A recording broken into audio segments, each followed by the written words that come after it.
we have to see that all that did not work. And I was myself with the 3 European foreign ministers. It was the idea between Mr. Sikorski and myself to go there on the 20th, 21st of February to Kiev. There we thought after these negotiations and that night that the problem again was solved, more or less. It was naive. It was naive because we couldn't imagine that's more or less the next week Russia will go to the Crimea and then wage hybrid war in East Ukraine. So we are now in a situation that war in Europe is again possible. That we have to discuss now not just about armies which have to prepare for fast troops to go to Congo and other places of the world, that we have to discuss about armies which have to defend our own territorial integrity, which we did not think about. It means a renaissance of NATO. NATO is again indispensable for collective security in Europe. And this change was done in the NATO summit last year. And this will continue the more we see the dangers. I come just this morning from Riga, and I have a feeling for that, what is felt there. What does it mean?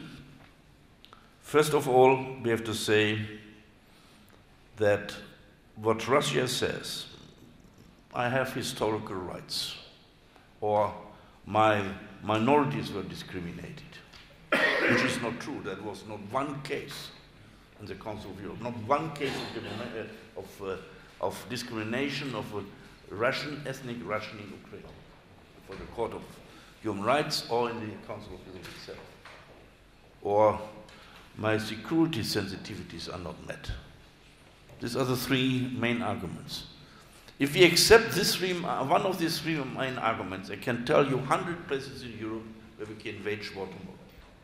We thought that this as a possibility, that was the reasons for all the fights we had between European nations in the centuries before, come back. And therefore we have to be strict in that way as we are. But we have to learn also that there is not this type of military threat. I do not agree with you that there is not an ideological debate. There is an ideological debate. There is a competition of a system, of a state of leadership, of this religious Russian fundamentalism against the decadent West, against liberal democracy, the rule of law, to have a strong state, which has a certain impact on left and right parts of our populations. And I see it in the European Parliament that the vote of the communists and of the right are always in the Russia question together, always together. And you look in most of our member countries, you can see it too. It's always no surprise for me, because I always believed that the political spectrum is not a line but a circle, and that this extremism on the left and the right very far together. And here we have to win the war again. I think the Cold War was not just won because of economic and military reasons. It was also won that citizens in Europe felt that the democracy is the rule of law, free speech, and a better economic and social performance is that what the Soviet bloc could not deliver. And we have to open that debate again. I think next to nationalism, which might be the driving force of Putin, next to that he has a very bad economy. The Russian economy is the same as in the 80s.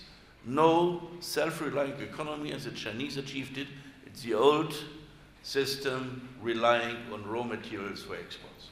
The prices go down, and if you go 40 kilometers out of Moscow, the village looks like the same as in the 80s. So he has to produce something for his people because he could not deliver the modernization of his country.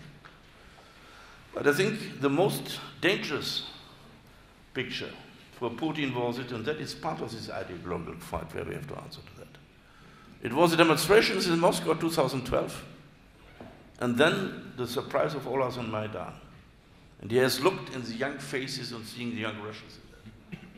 If the Ukraine and such countries would become a success story on human rights, rule of law, democracy, and economic performance, then he has lost. Then he has no argument anymore for the Putin system. Therefore, to make these countries a success story with much more energy and help and support as we do until now. It's an decisive point in this battle, but also to have this battle about a better system within our own population. It's an incredible amount of money Putin is doing that. Alone in Berlin, his radio stations for public argumentation in Germany and Finland work 200 people for Russia today. 200 people alone in Berlin. And this shows that we have now to find an answer to that. The other debate for the better system is not just one. The other part, we have to win it also in our own society. This, I think, is an important question. But if we talked about collective defense, I said that NATO is back as for collective defense. And we should stop this debate. It's either NATO or European Union. Only the European Union's cooperation in secure defense can strengthen NATO because the member states are not able to do so. If I read these papers, 2% of GNP for military, it sounds to me like the Millennium Goals in development policy, which is in every paper but has zero credibility. And if nowadays the Conservative government in Britain has made a campaign to lower the defense budget and win with that the elections, I do not expect that happens then. But we spent enough money. The member states of the European Union spend 186 billion euros per year for defense. That is much more than the Russians spend. The European Union armies have more than double so many soldiers as the United States of America. But we have armies which do 70–80% overhead costs. And I see the German army where they have 48% overhead costs. I think with such overhead costs, every company had to go to insolvency. See that when 10,000 German soldiers in action, then we talk about overstretching. That's reality. And it's in all our armies. That's the problem. And here we have to find better methods. I think they have a good development. If I see the Danish-German cooperation is steady, for example. The German-French Corps, the Euro Corps, the Belgian-Dutch cooperation in naval matters, and so on.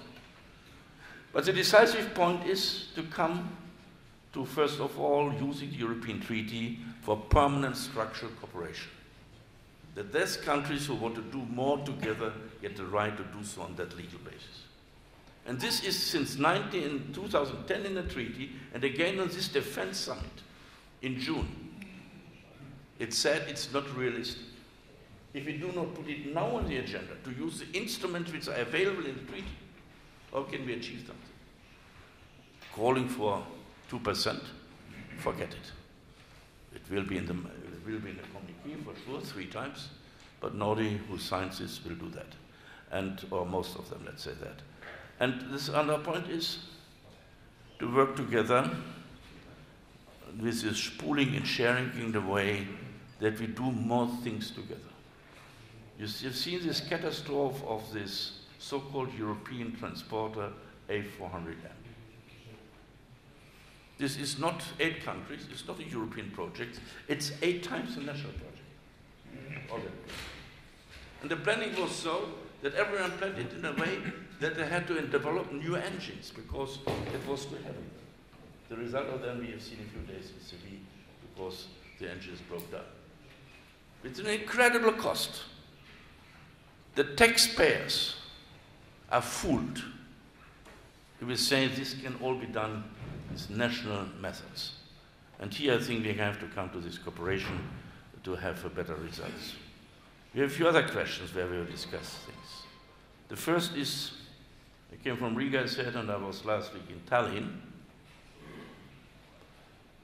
I think you can do it over a weekend to prepare for Russia, a hybrid war in a few villages there with Russian majority. In a week, over the weekend. Have we defined in NATO when Article 5 can be used if there's a hybrid war? Have we solved it intellectually? I have my doubts. You can keep it in a containment in the huge country like Ukraine, but such countries is a question of 2-3 days. And we cannot have an intellectual debate with academics about a new definition of hybrid war. How far we are divided in our cooperation on cyber warfare. If I see the responsibilities in the European Union, I see the responsibilities in NATO, where the lead nations are Belgium and Portugal. If I see what we do on the national levels, is there real cooperation, bring that together because of the importance this question has for our future security. I think we have to make clear that the European Union, which is one of the best in soft power, can have this soft power only if it's backed by hard power. The European Union gives 60% of all development aid of this world. The European Union is member states. But does it have an impact to play a role really when it comes to the question of war and peace? And I think here we have to back that in that way. And I think it is also the question for the future development of the European Union. The European Union will only develop in a positive way if every nation, every member of the European Union has a feeling that it has the same quality of security than the others. This is a question when I come to Poland, the Baltic states and others. I think we kept until now the rule of the Russia-NATO agreement. No permanent stationing of troops east of the Elbe. What was the agreement? Or the understanding at that time. But Russia is continuing to violate this agreement from 1997. And if the Minsk agreement cannot be implemented, or even it goes further, we have to discuss it newly. That would mean the end of that agreement of 1997, whether we will come to the permanent stationing of American, German, English troops all at once in neighboring countries in order to give the clear feeling of such countries and to a possible aggressor that NATO and European Union will stand together in a moment of aggression. Thank you very much. Thank you very much, Mr. Chairman.